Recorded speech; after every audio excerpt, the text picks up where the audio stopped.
इस्लामाबाद से खबर शामिल करें। पुलिस से रात गए पीटीआई के कारकुनान के घर की गिरफ्तारी के लिए छापे मारे हैं। पीटीआई रहनुमा राजा फैसल के घर पर छापा मारा गया। पुलिस की राजा फैसल को गिरफ्तार करने की कोशिश की मगर कामयाबी नहीं मिल सकी।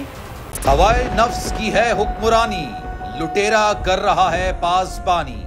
बोल न्यूज के मार्केटिंग हेड आकाश राम ताहा लापता, तफ्तीशी इदारे जवाब देने से कासिर। अहले खाना परेशान, बेटे की जुदाई में माँ गम से निढाल। जो बच्चो हिंदू पर आए थे जो पाकिस्तानी, मुझे मेहरबानी करे पंहिंजो आकाश वापस कयो।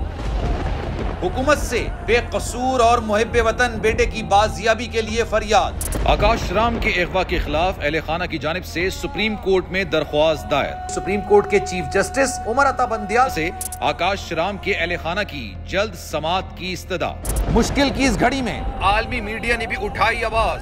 CNN, आज तक, इंडिया टुडे, टाइम्स नाउ समेत आलमी मीडिया ने आकाश राम के अगवा के खिलाफ दिया बोल का साथ। उफ क्या जुल्म है, बोल इंसाफ का मुंतजिर। सब्सक्राइब करें और बेल दबाएं ताकि कोई खबर रह न जाए।